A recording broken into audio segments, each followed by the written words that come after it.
hjemby. Her føler jeg mig rigtig tryg. Her kan jeg være min sande jeg. En pige på 16 år, som Allah har givet en gave. Hvordan er der at være pige i fodboldverdenen? Man bliver set anderledes. Drengene respekterer mig, men tør ikke rigtig spille imod mig.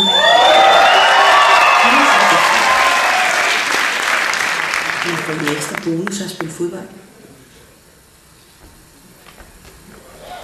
Man skal huske at udføre sine drømme, selvom det er hårdt, og man kan få et par slag. Man kan jo ikke score uden et mål.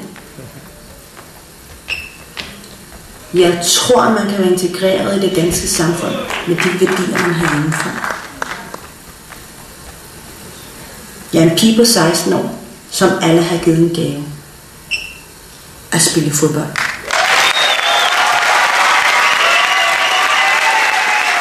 Tættest befolkede område i Danmark. Da bydelen har et areal på ca. 2,9 kvadratkilometer og 71.891 indbyggere, er området lige så tæt beboet som Manhattan.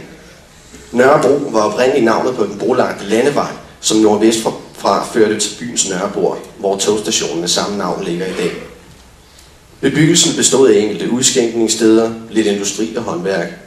Blågården var en overgang kongens landejendom, som ifølge rygter blev brugt til løslukkende fester.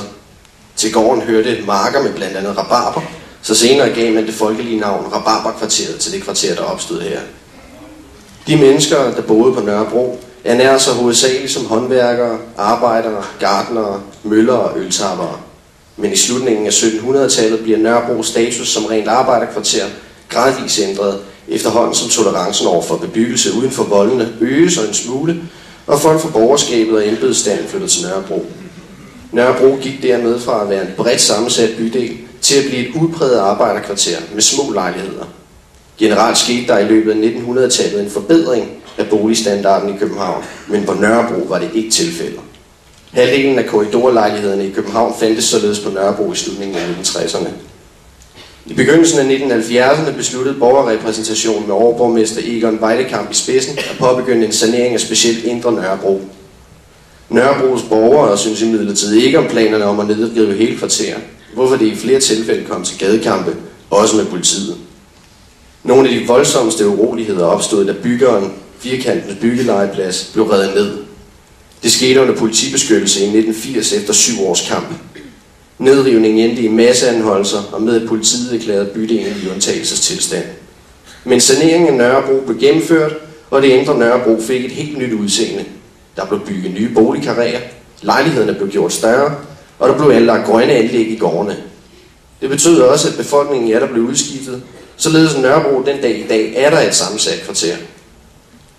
Kvarteret har igennem de sidste 10 år udviklet sig til at være et latinerkvarterslignende område, som med sit rige og varierede kulturliv med mange caféer, sushibarer og restauranter, giver bydelen et internationalt tilsnit af New York eller London. Avisen New York Times har udnævnt Indre Nørrebro til Københavns smarteste kvarter, særligt på grund af området omkring Sankt Hans Torv og Elmegade, med Laundromat Café, Oak Room og Pussy Galore som eksempler. Denne udvikling står dog i kontrast til resten af bydelen, der stadig kæmper med store sociale problemer. I den sorte firkant er langt den største del af boligerne ejet af almene boligselskaber med anvisning fra kommunen, mens områderne omkring Lundtoftegade, Blågården, Mjølnerparken og Aldersrogade er udpeget af Velfærdsministeriet som særligt udsatte boligområder. Nørrebro har især i forbindelse med sine mange subkulturer og særligt politiske engagement været skueplads for en del uroligheder gennem tiden. Helt tilbage under 2. verdenskrig var det især optøjerne på Nørrebro, der var med til at starte folkestrejken i 1944.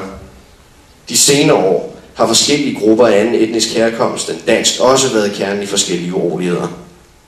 This is a J Squad Beatmasters production.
vigtigste begivenheder, som stadig kan følges op til i dag, er dog begivenhederne omkring det autonome besættermiljø og bander af indvandrere og andengenerationsindvandrere.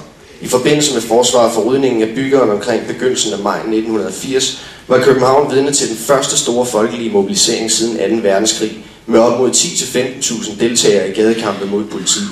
Omkring 100 blev anholdt den første dag, hvor kampene eskalerede. Besætterbevægelsen blev herefter grundlagt. I løbet af 1980'erne blev flere tomme huse, blandt andet Alutria på Nørrebro, besat og omdannet til besætterkollektiver. I 1983 kom det til voldsomme kampe mellem politi og besættere på Nørrebro. Besætterne byggede barrikader og kastede med æg og brosten. Cirka 400 politifolk svarede igen ved at trække kniplerne. I 1986 byggede omkring 1000 mennesker barrikader på Nørrebro, og der opstod borgerkrigslignende tilstande.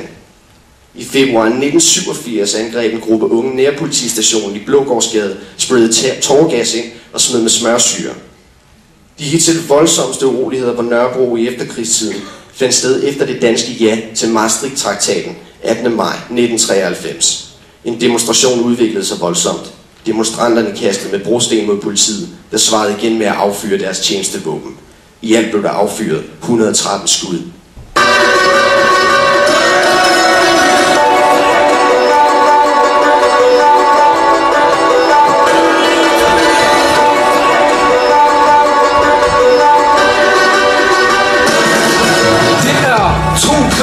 Koran eller Jeksastil, vælg med at være fed, kalder en troende muslim vi beder. Når vi kommer hjem med kniven i baglommen, piger smider tårnet, der mister deres mødom. Så spørg jer selv, hvor er vi endt hen? Spiller hård ud på gaden, men god dreng. Når vi er hjem, drikker os liv og ryger så vi ikke kan se. Og dagen efter tvunget til at bede i moskeen. Klip på den anden side af Danmark, et slumt kvarter. Det respekt og penge, det er sådan det fungerer. Ingen uddannelse, dem til evig kriminel. Du siger du stoler på dine venner, men du har kun dig selv. Nu til dag tænker vi pakker kun på sex. Skyd for den anden skider, det er en ren refleks. Et liv med kriminalitet, racisme og had. Kolde gade, drenge opvokset på gaden. Velkommen til Danmark, bare på den anden side. Lad mig vise min kultur, ikke jeg ikke pakker lid. For vores liv skaber had blandt den danske verden. Hvad vi har gået igennem, 2 verdener, 1 smerte. Velkommen til Danmark, bare på den anden side. Lad mig vise min kultur, ikke jeg ikke pakker lid. For vores liv skaber had blandt den danske verden. Hvad vi har gået igennem, 2 verdener, 1 smerte. Kan ikke sove om natten, brænder lammen og sætte det i gang. Panser patruljerer, vi skal bare så blive taget til fang. Og det spørges, hvorfor er vi kriminelle, men det er skæbne. Tro mig, vi har ikke valgt det selv. Det er fucked up, hvad medierne siger om os. Vi er kolde gadedrenge, der kun vil slås. De kan få en finger, jeg er ligeglad. De er fulde af forventninger, fulde af had. Udstøtter samfundet, rettere sagt det 0. Det Nørrebro, det er Danmarks sorte hul. Vi vil nok succes, men vi sidder i klem. I kender os ikke, I ved ikke hvorfor vi har gået igennem. Krig på gaden og krig på ørkensand. Det har gjort mig stærkere, det har gjort mig til en mand, ja. Og det her, det er Nørrebro til den dag jeg dør. Og jeg er min tro. Velkommen til Danmark, bare på den anden side. Lad mig vise min kultur, jeg kan ikke pakke liv. For vores liv skal bare had blandt den danske verden. Hvad vi har gået igennem, 2 verdener, 1 smerte. Velkommen til Danmark, bare på den anden side. Lad mig vise min kultur, jeg kan ikke pakke liv. For vores liv skal bare had blandt den danske verden. Hvad vi har gået igennem, 2 verdener, 1 smerte.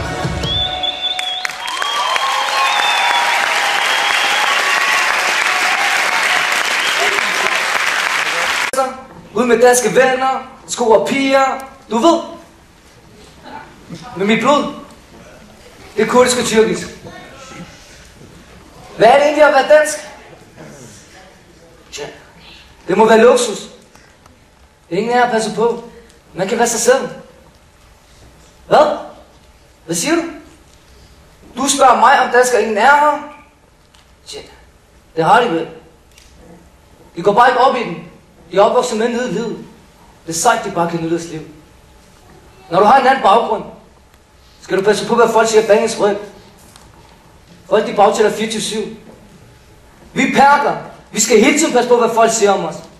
For i sidste ende handler det bare om, folk skal tage godt af mig.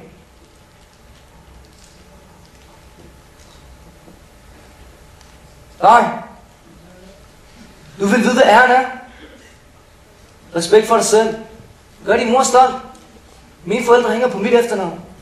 Man skal tage vare på sit navn. Man skal være ordentlig. Æren er med til at gøre dig til et menneske. Hvis du ingen ære har, hvad så? Så er du vel bare for tabt gadedreng. Gud forventer, at jeg skal være et godt menneske. Det er ikke folk ser op til. Men det er svært. Det er fucking svært at være et godt menneske.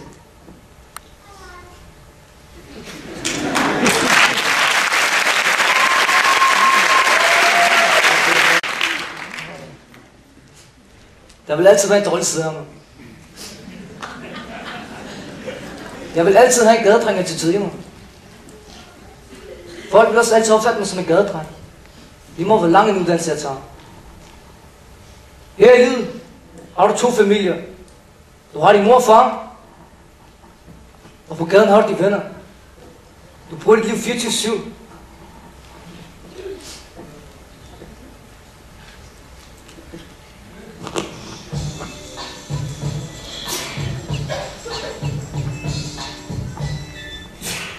Hallo? Hvem er det? Hvorhen? Finder vi kommer nu. Yalla shabab tabur!